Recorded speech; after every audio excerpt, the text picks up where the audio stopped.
Alors, quatrième et dernier candidat ce soir, François Rau de Paris-Sorbonne, sur le même sujet. Y a-t-il des classes moyennes? Mais cette fois-ci, il va répondre que non.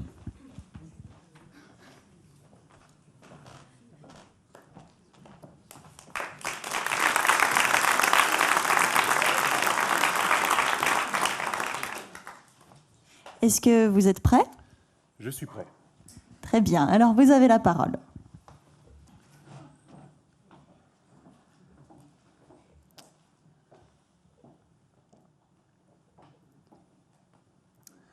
Convaincre un auditoire est un art à temps plein.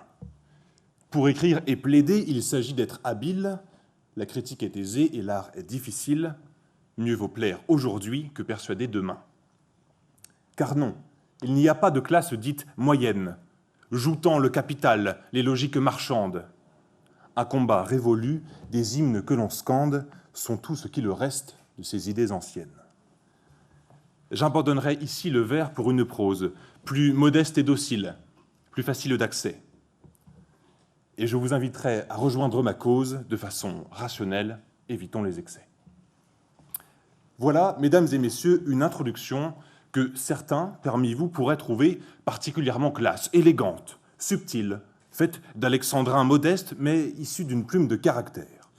Pour d'autres, cette introduction laissera parfaitement indifférent, jusqu'à révolter les plus exigeants.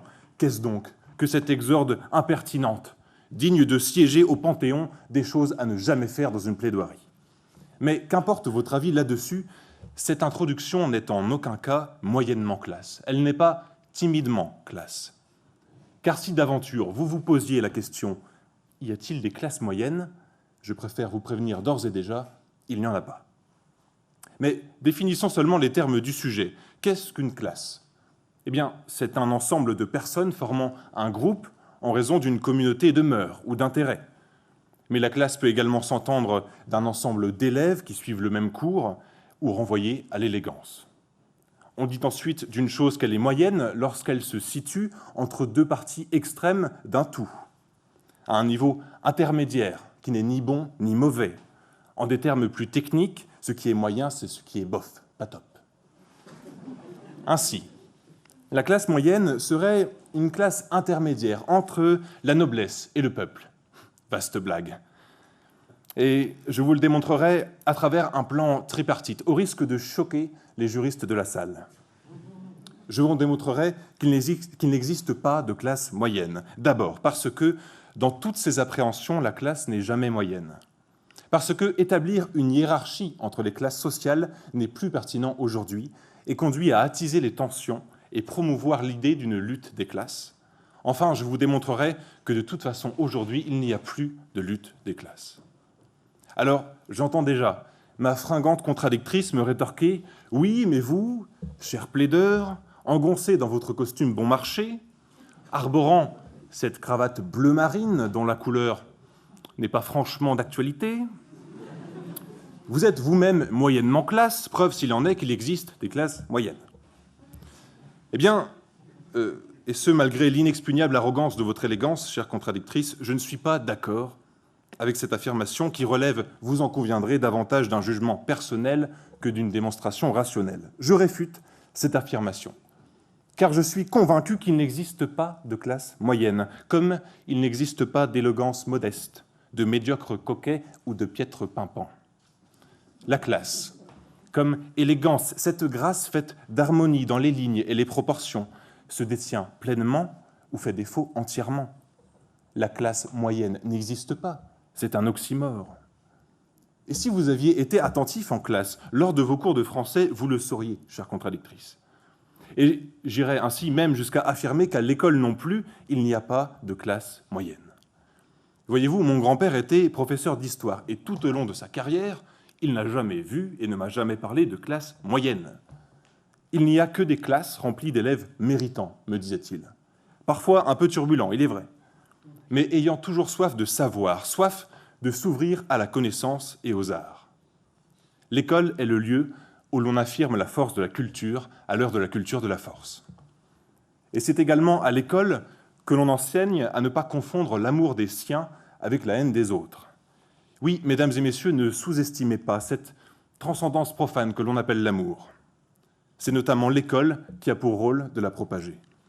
Et ce n'est pas notre ministre de l'Éducation nationale qui dira le contraire. Je m'aime, tu t'aimes, Najat Vallaud Belkacem. Mais vous voyez, car vous vous demandez sans doute, qu'en est-il des classes sociales ? Peut-on parler de classe moyenne, de tension entre les classes et par extension, peut-on encore parler de la lutte des classes ? Et invoquer Karl Marx comme s'il était la solution à tous nos maux. Alors j'entends les marxistes mélomanes chantonner du fond de l'amphi. Karl Marx répare, Karl Marx remplace.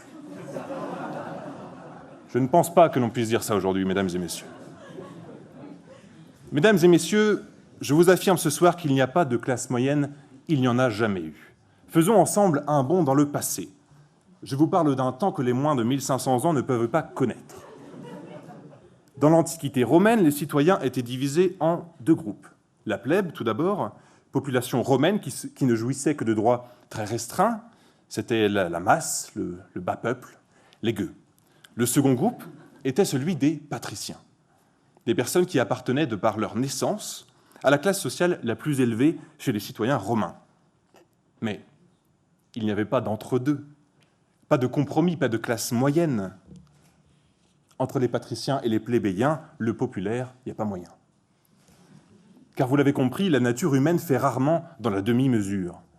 Il semble que depuis bien longtemps, une sorte de pacte tacite ait été conclu entre les faibles et les puissants, un contrat bilatéral synalagmatique, posant les bases d'une relation exclusive entre bas et haut, n'admettant aucune tierce partie moyenne. À l'heure de l'ultralibéralisme décomplexé, The American Dream pour les intimes, la tendance est davantage dans le creusement des écarts que dans l'établissement d'une quelconque classe moyenne. Alors, sans succomber aux sirènes du manichéisme débauché, il convient de constater que nous vivons dans une civilisation où les demeures des demeurés demeurent des mesurés, où les pauvres patentés patinent à pâté. Il serait tentant d'évoquer les riches qui trinquent et les pauvres qui triment. Il serait tentant de rappeler que lorsque, trempant dans les affaires, le riche triche, le nanti sèche. Mais peut-on encore résumer l'histoire des sociétés humaines, de leurs origines jusqu'à aujourd'hui, par une succession de luttes de classe, au milieu desquelles une classe moyenne tenterait de faire valoir ses droits ? Ces notions, pour beaucoup archaïques, ont-elles encore leur place au sein de nos civilisations ? Je ne pense pas. Je suis même intimement persuadé qu'à nous entendre, Karl Marx se retournerait dans sa tombe.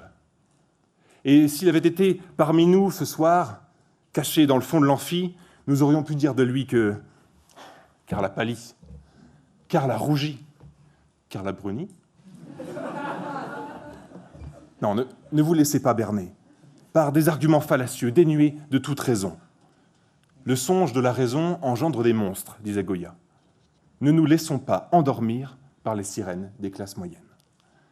En effet, affirmer qu'il existerait une classe moyenne, ce serait établir une certaine hiérarchie entre différentes strates de population, luttant les unes contre les autres. Mais est-il pertinent de porter un tel jugement de valeur sur des catégories de personnes moins aisées, jugées moyennes, médiocres, coincées entre les pauvres ivrognes et les riches charognes ? Ma contradictrice, idéaliste, se voyait déjà accueillie ici en terrain conquis comme un VIP de la lutte des classes, une parfaite hôte de Marx. Pour elle, pas de doute quant à la place de cette classe moyenne sur l'échelle sociale. En dessous, c'est la bouteille, au-dessus, c'est l'oseille. Gardons-nous de porter de tels jugements. Hissant la subjectivité comme emblème, nous sommes à la BNF, pas sur BFM. Mesdames et messieurs, il y a deux catégories de personnes. Il y a ceux qui sont à la page et ceux qui préfèrent la tourner. Tournons ensemble la page de la lutte des classes. Ainsi, je ne me contenterai pas seulement d'affirmer qu'il n'existe pas de classe moyenne, non. Aujourd'hui, devant vous, je réfute même l'idée d'une existence de classe. Les classes sociales ne sont que des créations de l'esprit, des compartiments dont les frontières sont brouillées à l'ère de la globalisation. Il n'y a plus de classe tangible, nette et bien délimitée. Plus de classe moyenne bien définie. Alors bien sûr, la pauvreté n'a pas été abolie. Bien au contraire, et cela fait malheureusement partie d'une certaine théâtralité de la vie, lorsque le pauvre fleurit l'Aristophane. Dès lors, pour redistiller un peu d'espoir, je pourrais citer notre nouveau président, aujourd'hui adulé comme un symbole, idole de la politique, adoré comme une icône posée sur son polyptyque. Oserais-je vous dire, de penser printemps, les amis.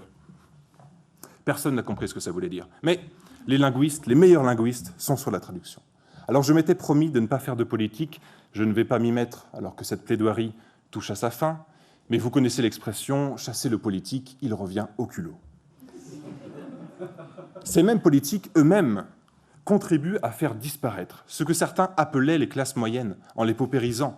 Dans le monde binaire qui est le nôtre, il n'existe plus de classe moyenne. Dès lors, il ne me reste plus qu'à souhaiter qu'ensemble nous puissions repenser nos rapports sociaux en dehors de toute notion de classe moyenne ou de lutte de classe, dans une logique plus pacifiste et moins guerrière. La paix réunit, la paix fait grandir, la paix élève.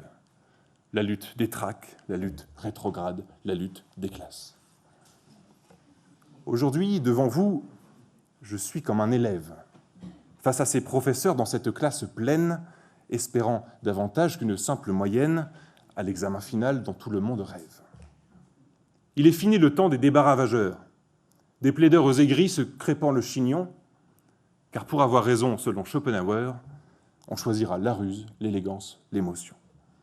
Je remercierai donc pour conclure mon propos l'auditoire attentif face à ma logorée. Je pars sur ces mots vers de vertes contrées, rejoindre le mutisme qui désormais prévaut.